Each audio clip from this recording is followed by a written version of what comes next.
Bonjour et merci de m'accueillir ici. Maître Alice Tom, vous venez, c'est l'actualité qui l'impose ce midi. Le RUDAC, est-ce que selon vous, cette autre convocation, vous la considérez comme une épée de Damoclès qui pèserait désormais sur le RUDAC et partant vous qui est la co-PCA de cette organisation? Vous savez, épée de Damoclès, oui, pourquoi pas? Parce que c'est une avalanche. On a l'impression que le véhicule qui arrive en face est sans conducteur. C'est un véhicule fou qui peut effectivement déraper et écraser les piétons qui sont sur les bas-côtés de la route. C'est possible. C'est possible à partir de la plainte même dont ils se sont servis et qui émane d'une organisation, soi-disant une association, qui n'a aucune qualité pour saisir le commissaire du gouvernement ni les autorités militaires de sécurité quand il s'agit de la sécurité de l'État et des problèmes de terrorisme. Je pense que nous avons des institutions au Cameroun qui fonctionnent encore, j'espère, et que ces institutions ne peuvent pas ignorer que Maître Nkom est un terroriste ou un grand financier, etc. Mais ça me rappelle, en amont, ça me rappelle les arrêtés de Monsieur le ministre de l'administration territoriale, dont les termes d'ailleurs ont été largement repris dans cette plainte-là, en tant que, comme on sait que c'est lui qui est le secrétaire national ou bien de la sécurité du pays, je pense que c'est lui qui a dû envoyer ces gens-là continuer le travail qu'il n'a pas pu terminer. Donc vous pensez que c'est une cabale? C'est plus qu'une cabale, ça va beaucoup plus loin que la cabale. Beaucoup plus loin. C'est même inqualifiable parce que ça donne de notre pays, par les temps qui courent, en période préélectorale, élection présidentielle, où le président vient de nous dire de continuer à l'accompagner. Eh bien, quand vous voyez des choses comme ça qui émanent de ces services officiels, et qui s'attaquent à un citoyen comme moi, un citoyen éveillé, qui connaît quand même la marche de la République et les responsabilités des uns et des autres dans une République en période préélectorale, après que le président nous ait demandé de continuer à le laisser manger là où il est comme président de la République après 43 ans, sans nous dire ce que nous, on va gagner là-dedans après 43 ans, alors que nous sommes en plein moment de cris, de détresse, de faim, de douleur, de souffrance. Vous comprenez que pour quelqu'un qui examine ça et qui analyse notre pays, il y a de quoi être inquiet. La machine s'emballe complètement et par le mauvais bout, c'est-à-dire le bout de ceux qui ne devraient jamais s'emballer, de ceux qui devraient être toujours lucides et avoir toujours présent la sécurité, la paix, qui est une garantie offerte par la personne qu'ils ont élue et qui a prêté serment sur la Constitution de servir ces projets-là, de servir ces valeurs-là de la République. Et quand on voit ce qui se passe et que c'est lui qui a nommé un ministre de l'administration territoriale, qui lui a donné les problèmes de sécurité qui aujourd'hui se baladent entre les mains des associations dont on ne sait ni A ni B, vous ne pensez pas que c'est une chute libre vers le néant, vers le chaos? Parce que c'est une association qui m'attaque là. J'ai des associations. On devrait nous laisser entre associations. D'ailleurs, les associations ne sont pas contre les uns des autres, puisque ces associations viennent aider le président sur le champ du respect des droits de l'homme et de la protection de ses droits, parce que c'est un engagement présidentiel, constitutionnel. Et c'est tout à fait normal qu'il y ait des associations qui se lèvent pour l'aider dans cette tâche immense qu'il n'arrive pas à faire. En 43 ans, on voit où on en est. Les libertés sont confisquées. Les gens crient, dénoncent cela. Mais quand il vient parler à la télé, il ignore le peuple à partir duquel il est là. Il ignore le peuple à qui il va encore demander une partie de son pouvoir souverain bientôt. Et quand vous voyez quelqu'un devenir aussi aveugle par rapport à ses propres intérêts et qu'il les galvaude comme le fait les gens qui ont agi sous la houlette de M. Le Minat et à la suite de M. Le Minat, vous vous posez des questions sur leur santé mentale. Alors peut-être avant d'entrer dépli au cœur du discours du chef de l'État, restons sur cette autre convocation. Elle a commencé une convocation administrative, maintenant judiciaire, c'est-à-dire que ça monte tout crescendo. Alors dites-nous, maître Aliscom, est-ce que vous allez répondre à cette convocation le 14 janvier prochain? Est-ce que maître Aliscom je vais y répondre à ma façon, avec les éléments dont je dispose. Et je vais écouter aussi ce que mes avocats vont me dire, parce qu'il y en a, pour décortiquer sur le plan légal ces petits torchons qu'on m'apporte aujourd'hui en guise de... Je vais à ce moment-là discuter avec eux et je ferai ce que mes avocats me diront de faire. Parce que je risque de ne pas avoir suffisamment de recul entre la personne accusée que je suis et les faits gravissimes. Parce que là, c'est le tribunal militaire. Pourquoi la justice militaire? Pourquoi? Je ne suis pas militaire. La justice militaire... Est-ce que ça vous a fait peur? Peur? Même pas peur un peu. S'ils voulaient me faire peur, ils se sont trompés. On ne me fait pas peur en faisant des grimaces genre singe devant moi. On ne me fait pas peur. On peut me faire rire, c'est vrai. Mais peur, non. C'est le tribunal militaire. C'est le tribunal militaire, oui. Mais le tribunal militaire agit avec quelles lois? Les lois de la République, que je connais. Ils ne sont pas dispensés de respecter la loi. La personne qui a pensé ça se trompe.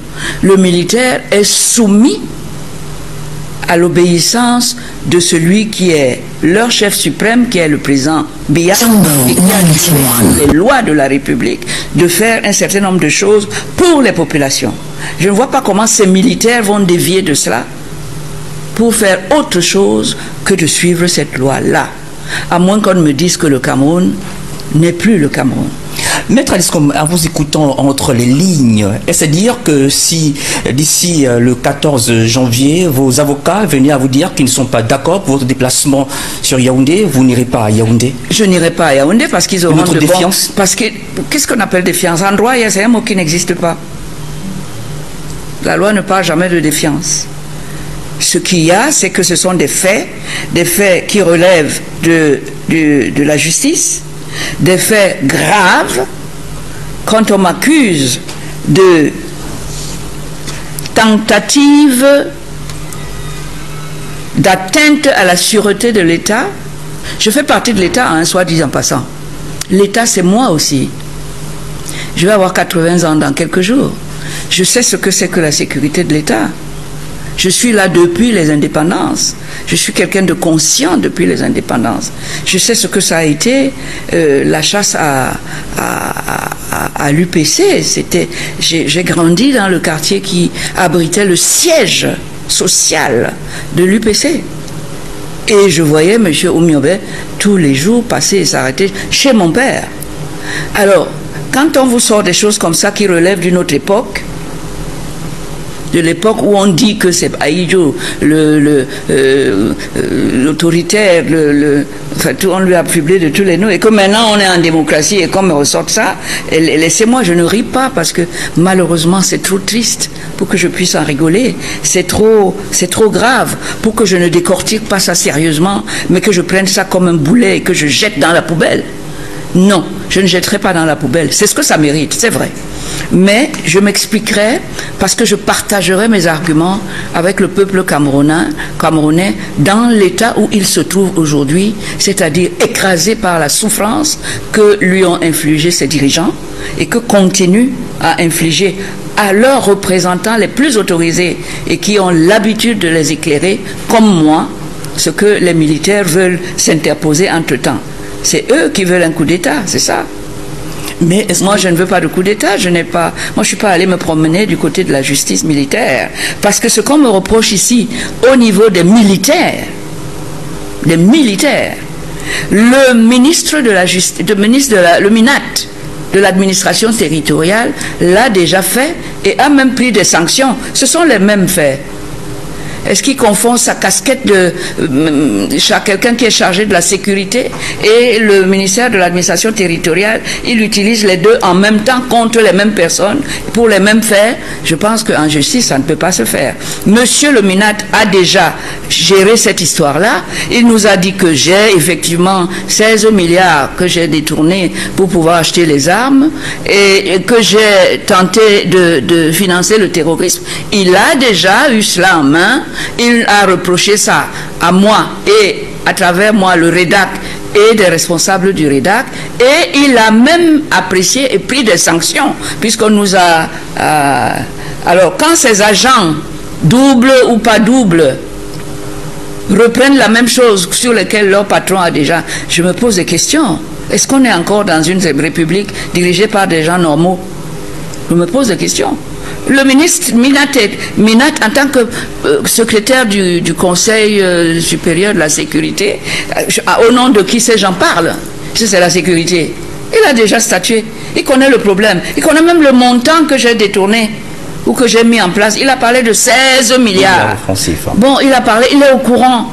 Pourquoi on m'envoie encore au tribunal militaire? Il a déjà statué. Il a pensé que c'était de sa compétence. Et il a notifié ça, il a pris des arrêtés, il a pris des sanctions qui allaient dans le sens de ces accusations qui étaient portées sur nous. Cela maintenant, une association prend le relais. Quel rapport?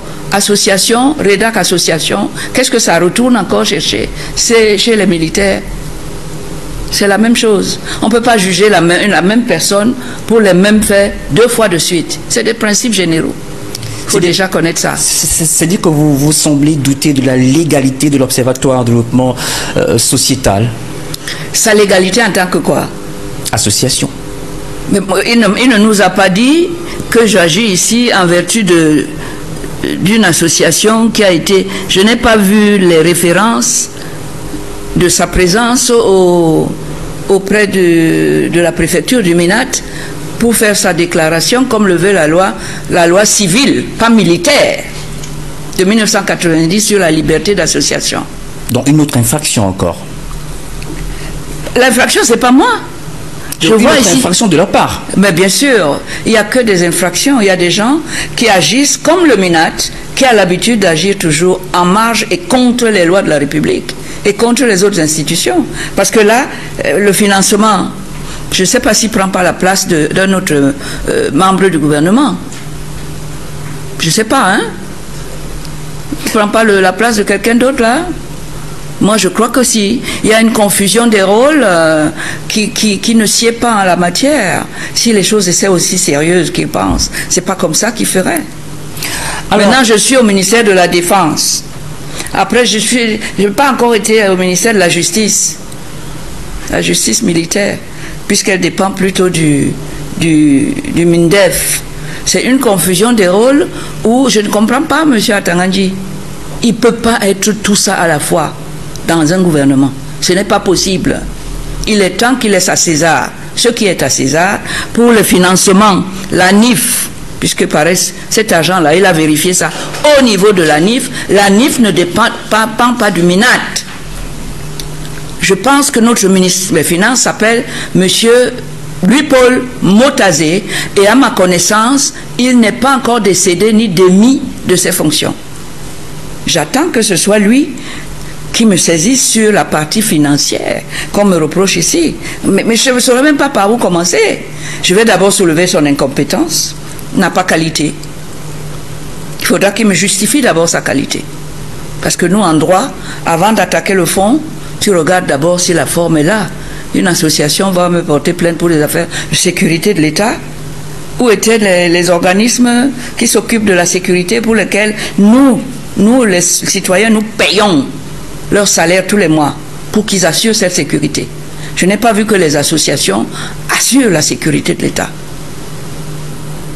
Ne mélangeons pas tout. Alors, Maître Aliscom, avant cette convocation judiciaire, il y a la convocation administrative que vous avez été servi par le préfet du Vouri. Où en sommes-nous à date? Vous savez certainement, si vous avez suivi ce procès, cette affaire depuis le début, que mes avocats, qui sont d'ailleurs là, sont rentrés ce soir Elle était à l'aéroport quand elle m'a appelé, Maître Fotsine, pour me dire j'arrive. Je prends effectivement l'avion aujourd'hui. J'ai déposé une demande de renvoi à monsieur le préfet. J'ai la décharge. J'arrive et je lui ai demandé de mettre ton affaire au 10 janvier. Moi, j'en suis là parce que le préfet n'a pas encore réagi. Donc, j'attends impatiemment mon avocate qui sera là. Elle viendra à Douala, peut-être le 8 ou le 9. On va préparer la séance du 10 si elle pense qu'on doit s'y rendre. Puisqu'on n'a pas réussi. Nous, au tribunal, quand vous demandez le renvoi, le président du tribunal vous l'accorde tout de suite. Il dit oui ou non, ou je n'accorde pas. Vous êtes fixé. Voilà. Mais là, je n'ai pas... Bon, comme il se substitue à tout en même temps, mais ils ne savent pas comment ça se passe dans les juridictions. Tu deviens une juridiction militaro-sécuritaro, je ne sais pas quoi, et tu ne connais pas les règles de procédure. C'est pas possible. Les règles de procédure sont des lois que tout le monde doit connaître. On doit savoir pourquoi tu fais ça. Si tu as qualité, où tu vas, etc. Tu dois avoir répondu à toutes ces questions avant d'attaquer les gens. Parce que si vous ratez ces gens-là, ils vont vous faire un procès comme vous n'avez jamais vu. Vous ne pouvez pas vous reculer. Parce que la loi a prévu que quelqu'un qui se lève un matin vous met des choses gravissimes sur le dos, des choses qui sont constitutives de délit, sinon de crime. S'il n'arrive pas à rapporter la preuve pour qu'on puisse vous condamner, vous avez là un bâton magique et en or pour lui asséner des coups au terme d'un procès en dénonciation calomnieuse. Il va avoir exactement les peines qui auraient été les vôtres s'il avait pu prouver ce qu'il avait dit. Ils ne savent pas ça. Il y a un retour de manivelle. Je ne voudrais pas que le moment venu, M. Atanganji fuit la justice. Parce qu'il aura ses convocations. Je vous tiendrai au courant. Vous verrez s'il est courageux ou s'il n'est pas. Donc le REDAC annonce qu'on pourrait assister à une plainte contre le ministre de l'administration territoriale. Oui, et il y en aura d'autres ici. Parce que je l'accuse d'être à l'origine de ça, puisqu'on reprend in extenso ce qu'il a déclenché dans ses arrêtés. Oui, donc, il viendra donc expliquer. Oui. Donc une plainte également est en gestation contre l'Observatoire du développement sociétal. Il y en aura une. Mais avant de m'occuper de ce menu de fretin-là, je vais d'abord m'occuper de ses commanditaires. Il ne fait pas ça tout seul. C'est un monsieur dont j'ai un petit peu quelques informations sur ce qu'il a toujours fait. C'est un indique à la solde de ceux qui manipulent les indiques. Donc du coup, il est léger pour vous.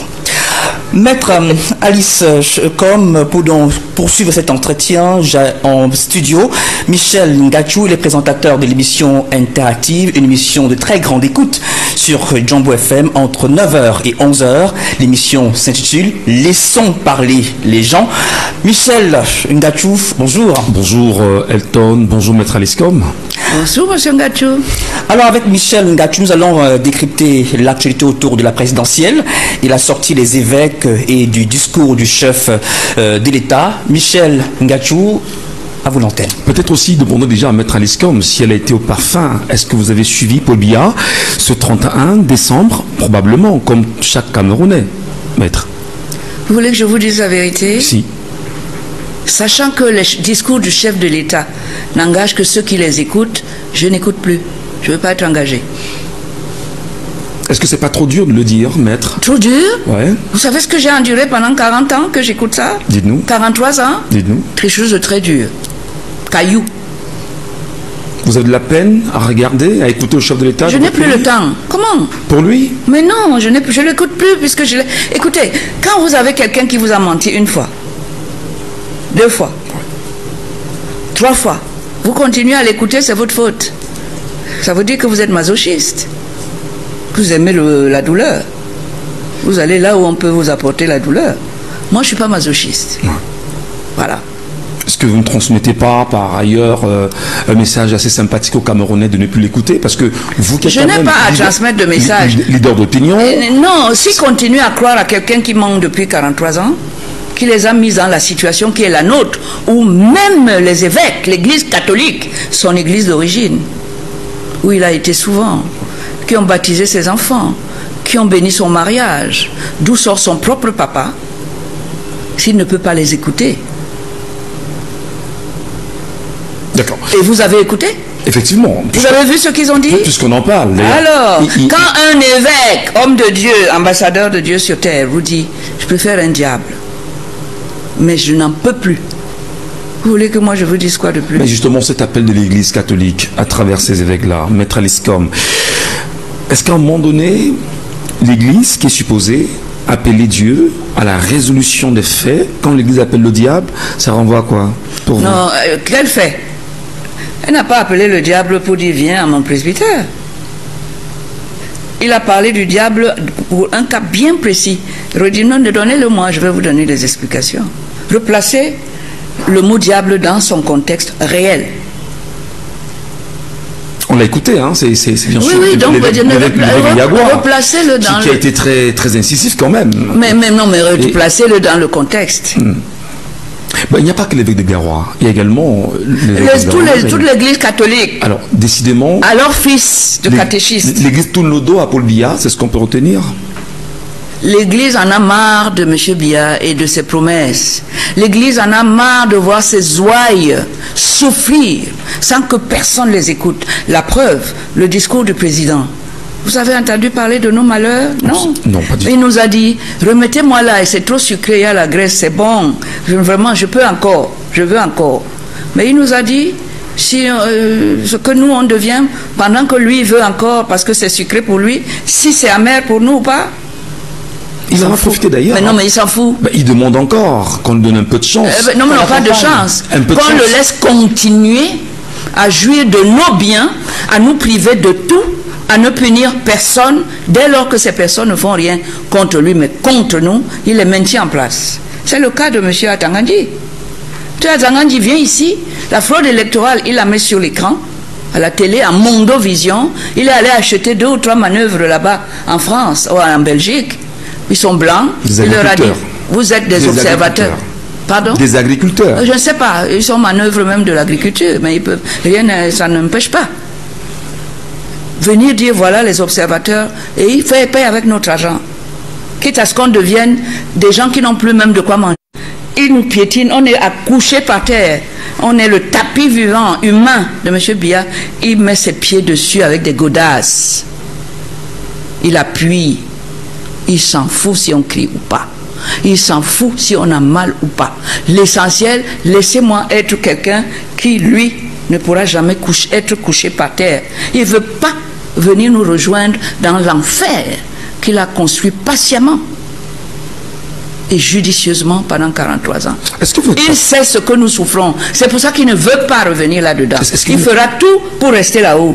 Continuer à nous piétiner. Est-ce que vous n'êtes pas très choqué? Est-ce que vous ne comprenez pas ça, les Camerounais? Dans la mesure où, à chaque fois que vous parlez, M. Biya ne vous a jamais interpellé, n'a jamais pris la peine de vous dire, Maître Aliscom, faites-moi vos offres, vos propositions, afin qu'on puisse bâtir un Cameroun comme vous le souhaitez. Jamais votre cri n'a été entendu, dites-vous. Mais je sais pourquoi. Pourquoi vous ne comprenez pas que ça ne se fera jamais? C'est un monsieur qui pense qu'à lui et à son pouvoir. Ça, au moins, tout le monde, même les aveugles, ont vu ça pendant 43 ans. N'est-ce pas? Vous voulez qu'il m'appelle pourquoi? Moi, tout ce que je voulais, c'est que sa gouvernance me permette d'exercer mon métier comme je l'ai fait dans le passé.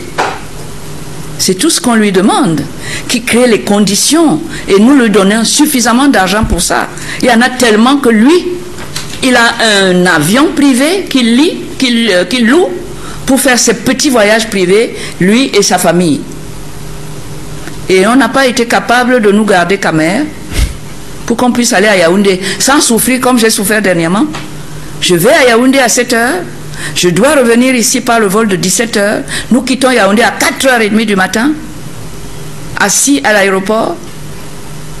Tout un pays qui a tout l'argent du Cameroun qui lui appartient ne peut pas avoir une compagnie aérienne. Vous voyez pas ça? C'est moi seul qui vois. C'est quelqu'un qui se fout de nous.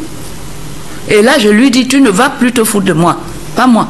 Le tableau que vous faites est un tableau totalement sombre. Mais non, mais il est sombre. Eh bien, l'avenir également. C'est pas moi qui fais le tableau sombre. L'avenir également est sombre si on continue de faire confiance à M. Biya, c'est ça? Mais évidemment, enfin, vous ne pouvez pas tirer ce genre de conclusion vous-même dans votre quotidien, s'il vous plaît. Je sais que vous, là, vous êtes à la place de celui qui pose des questions. Mais c'est tellement visible. La réponse est tellement évidente. Moi, il a fallu 43 ans pour que je dise, cette fois-ci, je ne mâcherai pas mes mots. Je vais appeler un chat un chat. Je ne suis pas quelqu'un qui va contourner pour dire, ah oui, Atangandji, non. Atangandji ne s'est pas mis là tout seul. Il n'a pas été sanctionné quand il nous a apporté des faux observateurs à l'occasion. Vous savez ce que c'est que les élections? C'est scruté dans le monde entier. C'est un moment hyper important pour un pays. Il a osé. Ça lui a coûté quoi? Il est toujours minate. Vous voulez qu'il change? Vous voulez que M. Atangandji change sa nature profonde alors que c'est pour ça qu'il est minate? C'est pour ça qu'il peut parler? C'est pour ça qu'il peut faire tout ce qu'il veut? Et la personne qu'il a nommée là, parce que c'est lui qui l'a nommé là pour nous mater, pour que lui soit tranquille là-bas. Vous croyez que je vais m'en prendre à Atangandji? Maître Liscom, comment vous appréciez, au moment où nous parlons, on va dire, le silence d'une certaine classe politique camerounaise face à tout ce que vous traversez en ce moment, qualifié d'atrocité, de menace sur votre personne? Le politique a tout de même un rôle à jouer. Il est silencieux. Comment vous percevez cela? Oh, vous savez, ils vivent dans un environnement qui est pipé. Hein? Vous avez vu ce qu'on a fait au président, au procureur, au professeur Kamto? Oui. Quand il a osé montrer qu'il peut même battre le président dans une élection. On avait fait déjà la même chose à Frondi. C'est le même processus tout le temps. Vous voulez qu'ils disent quoi? Le tenir. Mais une chose est certaine, et je dois vous le dire, ouais. Maître Kenye, qui est l'avocat du MRC, ne s'est pas présenté à moi dans cette affaire pour me défendre, sans que je l'ai invité, s'il n'avait pas l'aval du professeur Kamto. Ouais. Donc je finis par me dire qu'il fait ce qu'il peut, à la place qu'il peut, et au moment qui est et voilà. Très bien. Je sais, le président, il a inculqué la peur au ventre à tous les Camerounais, y compris aux politiciens. Oui. Mais ça n'est pas arrivé chez moi. Donc je n'ai pas peur. Je dis mes choses. Je sais que je traduis aussi ce que l'écrasante majorité des Camerounais pensent, comme le clergé a fini par exploser. Et pour dire... Parce que nous écoutons le peuple, on sait, et on a accepté d'être leur messager, leur interlocuteur. À nos risques et périls, oui, mais on appuie sur nous de porter le message de la douleur, de la gouvernance du renouveau sous M. Biya pendant si longtemps. Voilà. Alors, Maître Liscom, dans une de vos sorties récemment, vous avez clairement indiqué à la suite du discours du chef de l'État, qui est là depuis 42 ans, que si les Camerounais ne se mobilisaient pas, vous étant fatigués, vous pourrez quitter ce pays. Oui.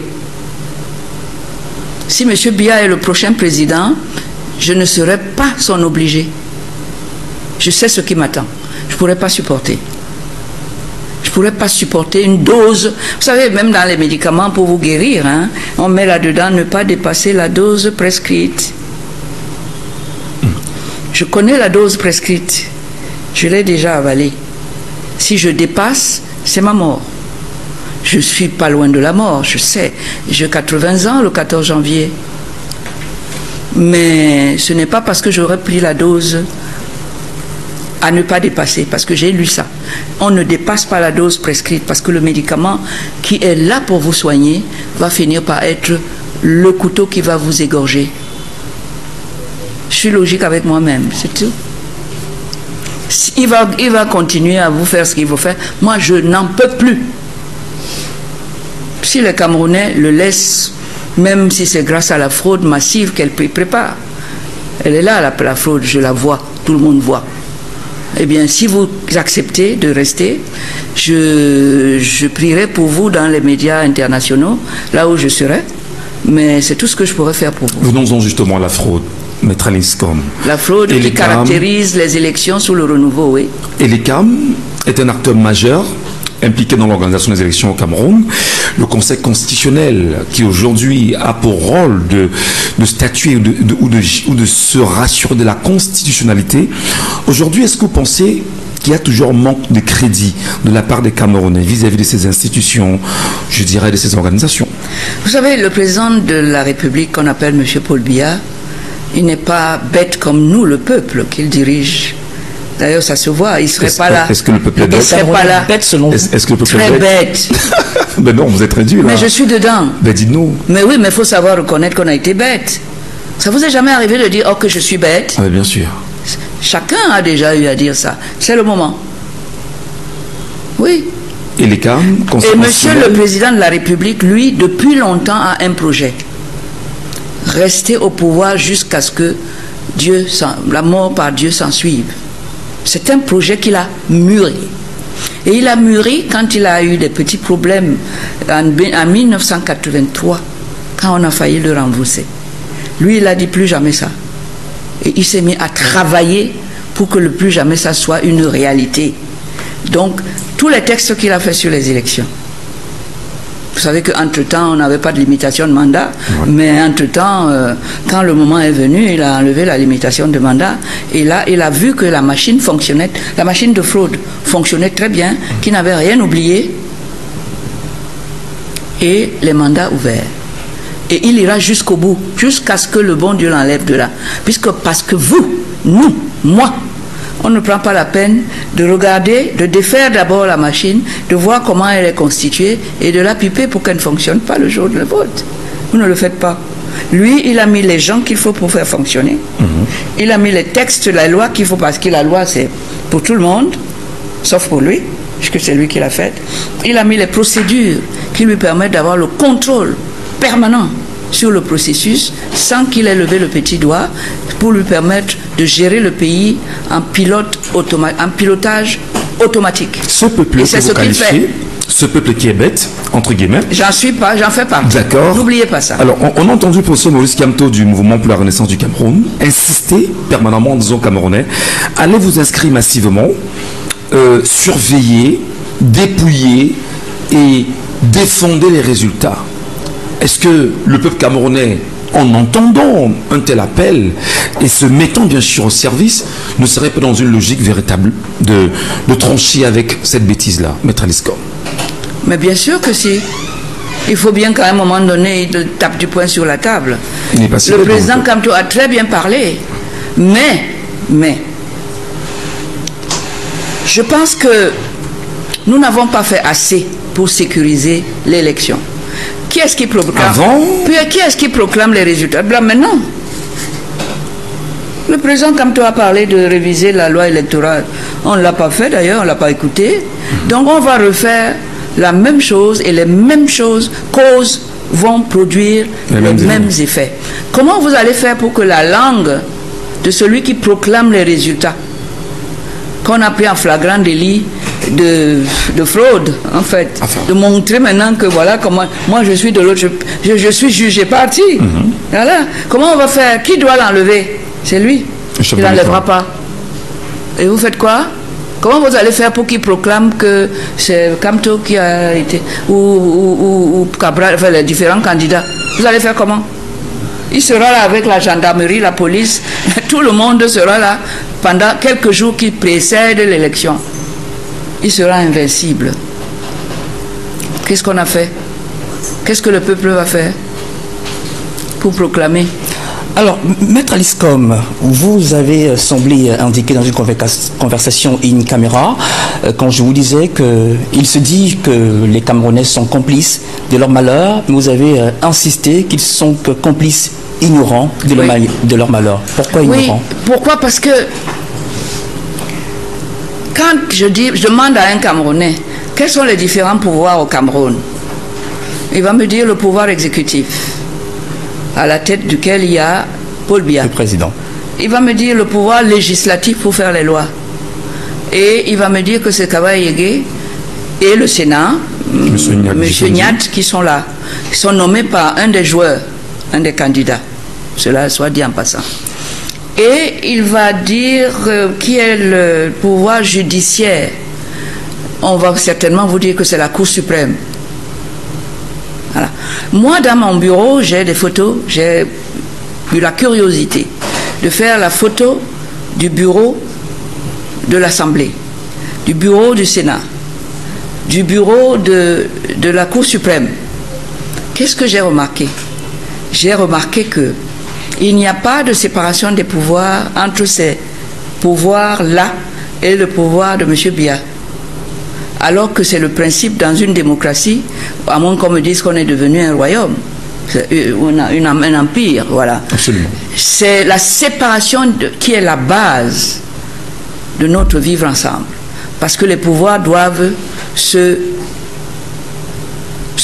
limiter, sinon on tombe rapidement dans les dérives autoritaristes. D'accord? Alors, je vais vous envoyer la photo derrière le mur de mon bureau. Vous allez voir que j'ai photographié les bureaux de M. Kaba-Yégué et derrière son bureau, au niveau du toit, vous avez la photo du chef de l'exécutif. Elle fait quoi là? Elle ne devrait pas se retrouver là pour vous. Mais pas du tout. Alors il n'y a plus de séparation des pouvoirs. Il est là pour leur rappeler que c'est moi qui vous ai mis là. Il ne faut jamais l'oublier. Vous allez chez M. Nyat au Sénat, c'est la même chose. J'ai les photos. Hein. Oui. Vous y allez maintenant, vous faites les mêmes photos que moi. Sauf que vous n'allez pas interpréter comme moi j'ai interprété. Vous allez à la Cour suprême en pleine session, où il y a tous les magistrats de la Cour suprême assis. Au-dessus de son mur, derrière son mur, vous avez la balance, symbole du droit, de la loi. Et au-dessus des deux, au niveau du plafond, vous avez la photo du chef de l'exécutif. Les images parlent beaucoup.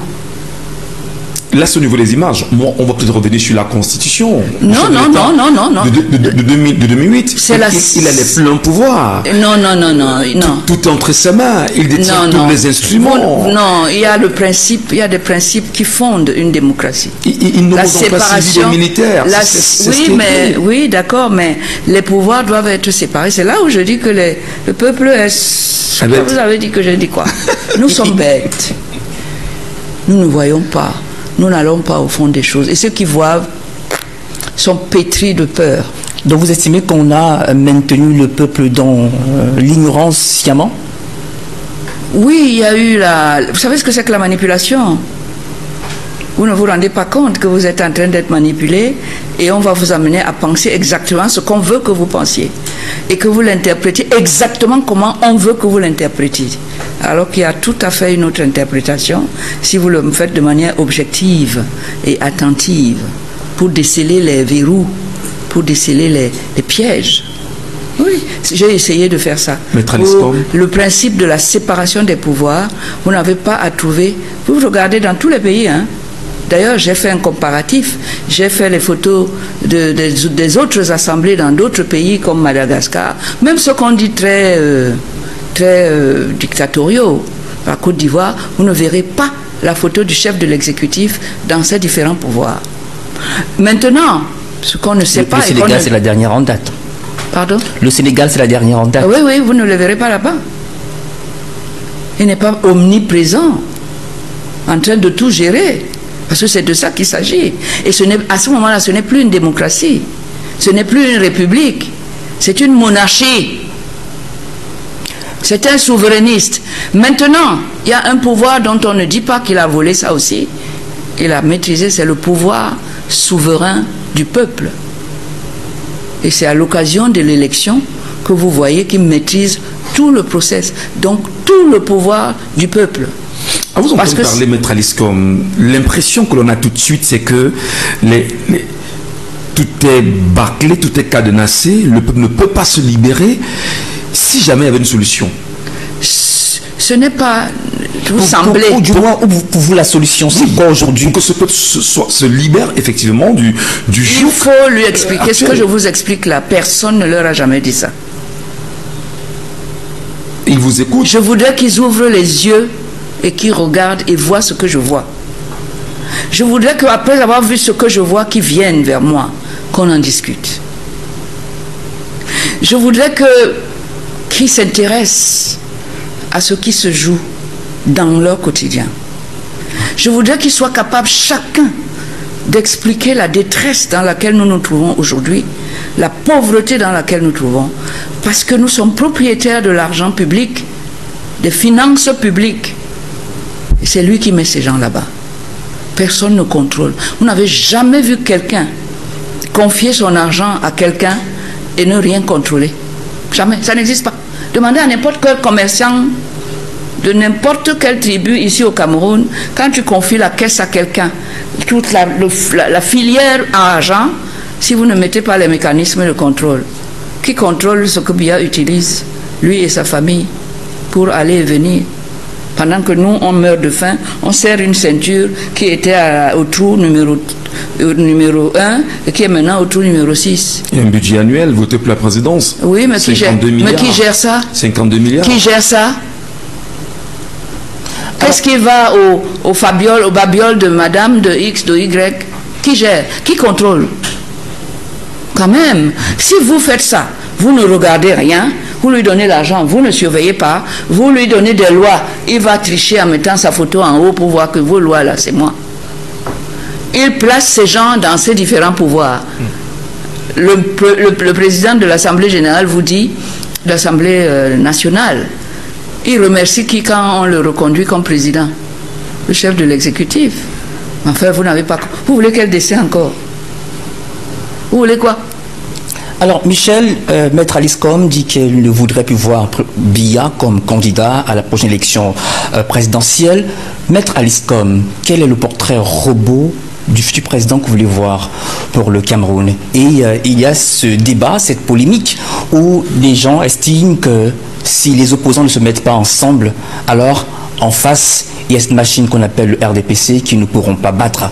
Est-ce que, selon vous, pensez qu'il faudrait que l'opposition coalise aujourd'hui pour battre le candidat Biya? Ça reste une bonne chose, en fait. Est-ce que vous allez vous coaliser pour laisser la machine fonctionner comme elle fonctionne?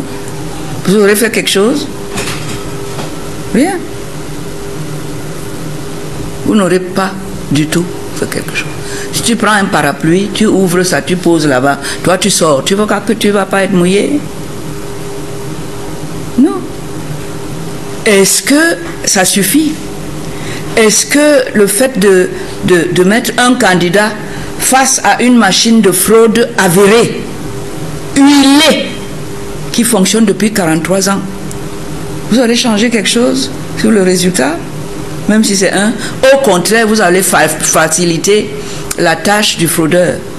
Parce que cette personne-là, on va bien regarder et la nuit, on va aller lui proposer 10 milliards. Donc c'est dit que Maître Alice... Non, je dis seulement, je regarde que ça ne suffit pas. Si on lui donne 10 milliards, on lui dit donc, tu cherches quoi? Allez, prends et va-t'en. Donc pour vous, la solution, ce n'est pas la coalition? Pas du tout. C'est quoi la solution? Prenons la peine de démonter la machine de fraude. Voilà. Tant que la machine de fraude va accompagner des élections, nous n'y pourrons rien. Comment démonter cette machine? Monsieur le président du Conseil constitutionnel va proclamer que c'est Biya. Comment démonter cette machine? Vous aurez fait. Comment démonter cette machine? Mais c'est pas moi seul, hein. Les partis politiques, tout le monde, on doit constituer. Quand j'ai fini de parler, si on m'a entendu, on doit venir vers moi pour me dire, voilà, nous voulons procéder à la déconstruction, on doit gâter cette machine-là pour qu'elle ne fonctionne pas. On n'a plus que 10 mois, hein. On n'a plus que 10 mois, c'est encore possible? Oui, mais c'est encore possible, bien sûr. Ah, d'accord. Espérons que d'ici là, Maître Alice Com soit encore libre. Hein. Non, elle sera libre, de toutes les façons. Moi, si je suis même vivante, parce que 80 ans, je les aide en cas de... Non, vous le souhaitez encore. Ben oui. Moi, je vous dis ça comme ça, mais si vous ne prenez pas les choses avec sérieux, si vous ne faites pas le travail sérieusement, un état des lieux sans complaisance, et ensuite vous vous attelez à enlever tous les verrous, un par un. Comment vous allez faire? Les mêmes causes vont produire les mêmes. Ce n'est pas moi qui ai dit ça, mais ayez ça en tête. Merci à vous, Maître Alice Com, d'avoir fait le déplacement du studio de Jambo FM. Merci à vous, Michel Ngachou, de m'avoir accompagné dans cet exercice. Merci à vous d'avoir été au rendez-vous. Nous souhaitons bonne année à Maître Alice Com et rendez-vous le 14 janvier, Maître. Moi aussi, oui.